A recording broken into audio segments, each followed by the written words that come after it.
Hello मित्रांनो. तर आज आपण 3 विषयावर बोलणार आहे.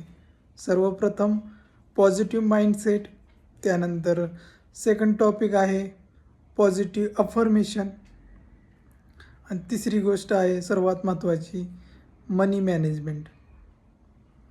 तर सर्वप्रथम आपण बोलणार आहे पॉझिटिव्ह माइंडसेट. ह्या जीवनामध्ये खूप साऱ्या चांगल्या गोष्टी घडतात, त्याप्रमाणे एक अनुभव देणाऱ्या गोष्टीही घडतात. जसे की एखाद्या काचेचा ग्लास जर अर्धा भरला असेल तर आपण समजतो की हा काचेचा ग्लास अर्धा भरलेला आहे, आणि काही व्यक्ती बोलतात की हा काचेचा ग्लास अर्धा रिकामा आहे.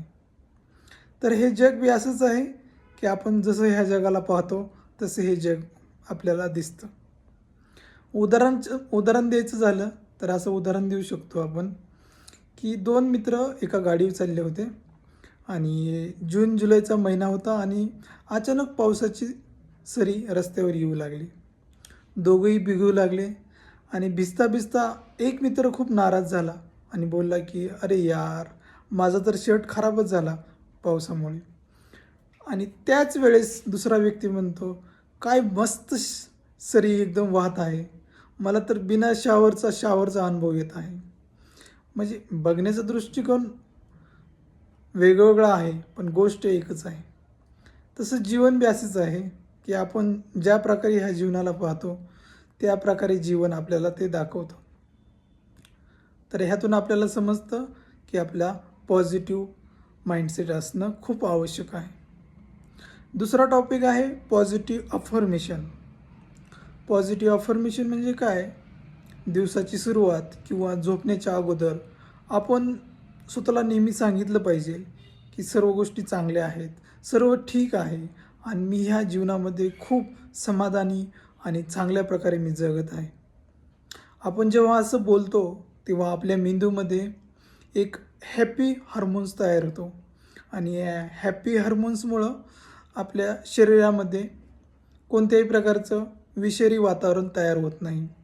आपलं मन आनंदी आणि स्वच्छेने खूप छान राहतं, आणि त्याच्यामुळं काय होतं की आपला मूड छान राहतो, आणि एखादी ॲक्शन किंवा एखादी कृती करताना आपलं त्यामध्ये 100% योगदान घडलं जातं. त्यामुळे काय होतात की आपल्या जीवनातले होणारे ॲक्शन चांगल्या प्रकारे होतात. त्यामध्ये घडणारे किंवा त्यामध्ये येणारा गुणवत्ता किंवा रिझल्ट चांगल्या प्रकारे असतो. आणि तिसरा टॉपिक आहे आपल्या दैनंदिन गोष्टीमधले मनी मॅनेजमेंट.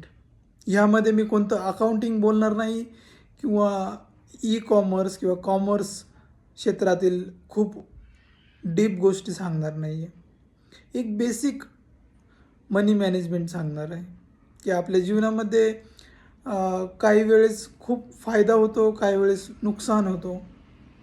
तर आपण फक्त नुकसानाचा विचार करतो आणि फायद्याचा कधी विचारच करत नाही. हीच गोष्ट आपल्या माइंडसेटच्या टॉपिकशी रिलेटेड आहे. आपण आपल्या जीवनामध्ये फक्त वाईट गोष्टीचा नेहमी लक्षात ठेवतो, आणि चांगल्या गोष्टी कित्येकदा आपण विसरून जातो. जसे की चांगलं जेवण, चांगलं कुटुंब, चांगल्या गोष्टी, निसर्गाचं वातावरण, ह्या गोष्टी विसरून आपण फक्त वाईट विचार करतो की माझी तब्येत खराब आहे, किंवा आज ऊनच खूप पडलेलं आहे, पाऊसच खूप पडलेला आहे. आणि तोच पॉईंट आपल्या मनी मॅनेजमेंटमध्ये होतो. कधीकधी आपल्याला फायदा होतो, कधीकधी आपल्याला नुकसान होतं आपल्या करिअरमध्ये. जसं की एखादा बिझनेस करत आहे, एखादा आपण नोकरी करत आहे, आणि त्या क्षेत्रामध्ये आपल्याला कधीकधी खूप फायदा होतो, कधीकधी नुकसान होतं. पण आपलं लक्ष फक्त आपल्या नुकसानीवरच जास्त असतं. तर तसं न करता आपण सर्वांगीण क्षेत्रातील नुकसान आणि फायद्याचं आपलं सविस्तरण आकलन केलं पाहिजे. त्यामुळं काय होतं की आपल्याला पूर्ण आपल्या आराखडा भेटतो की आपला फायदा होत आहे की नुकसान होत आहे. आणि जरी नुकसान होत असेल तर ते आपल्याला समजतं का नुकसान होत आहे गोष्टीमध्ये, आपला पैसा कुठं व्यस्त होत आहे, कुठं जात आहे. ही तर एक भाग झाला. आणि अकाउंटिंगची एक थोडीशी कन्सेप्ट आपण समजून घेऊया. तर ॲसेट मॅनेजमेंट आणि लायबिलिटी मॅनेजमेंट.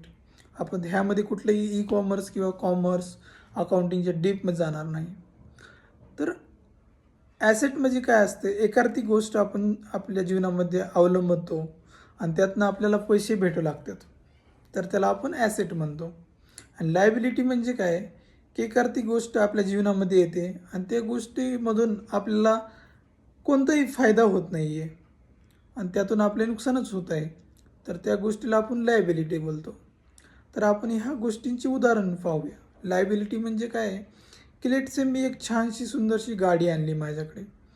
मग ती गाडी आली, गाडीचा मेंटेनन्स आला, त्याला पेट्रोल किंवा डिझेल आलं, ह्या सर्व गोष्टी त्यामध्ये आल्या. मग ह्यामधून काय समजलं आपल्याला, तर आपल्या खिशातील पैसा आपल्याला त्या गाडीमध्ये ओतायला लागत आहे. म्हणजे आपले एकंदरीत नुकसान होत आहे. मग ह्याला आपण काय बोलतो, लायबिलिटीज बोलतो.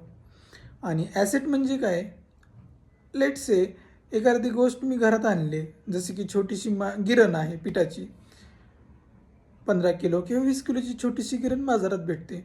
मग मी ती गिरण घेतली आणि माझ्या चाळीतील लोकांचे मी धान्याचं दळण केलं, तर त्यामधून काय झालं, की मला प्रॉफिट झालं. मग ही काय गोष्ट झाली, ॲसेट झाली. मग जीवनामध्ये आपण अशा गोष्टी विकत घेतल्या पाहिजेत, की ज्यामध्ये त्याचं रूपांतर ॲसेटमध्ये झालं पाहिजे. ह्याचा अर्थ असा नाही आहे, की आपण जीवनामध्ये कोणत्याच चांगल्या किंवा अशा गोष्टी विकत घ्यायच्याच नाही ज्यातनं आपल्याला पैसे भेटत नाही. पण आपल्या पगारातील, आपल्या उत्पन्नातील 70% जास्त भाग आपण जर ह्या गोष्टींमध्ये घालवत असेल, तर प्रामुख्याने असं दिसून येत आहे, की आपण खूप सारे आपले पैसे त्या गोष्टीत वेस्ट करत आहे.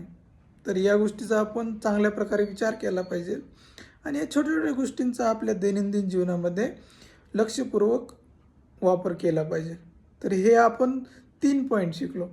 पहिली गोष्ट म्हणजे पॉझिटिव्ह माइंडसेट, दुसरी गोष्ट म्हणजे पॉझिटिव्ह अफर्मेशन आणि तिसरी गोष्ट म्हणजे एक छोटंसं मनी मॅनेजमेंट, की जे कोणत्याही वयोगटातील पुरुष किंवा स्त्रीला आपण वापरू शकतो. ह्या छोट्याशा गोष्टी आपल्या समजल्या आणि आशा करतो की ह्या गोष्टी तुम्हालाही समजल्या असतील. त्याबद्दल धन्यवाद. नक्कीच भेटू आपण पुढच्या एपिसोडमध्ये. त्या त्यापूर्वी तुम्हाला सांगू इच्छितो की हा आमचा सेकंड एपिसोड आहे. तुमच्या या प्रतिसादाची आम्ही नक्कीच वाट पाहत आहे. Thank you very much.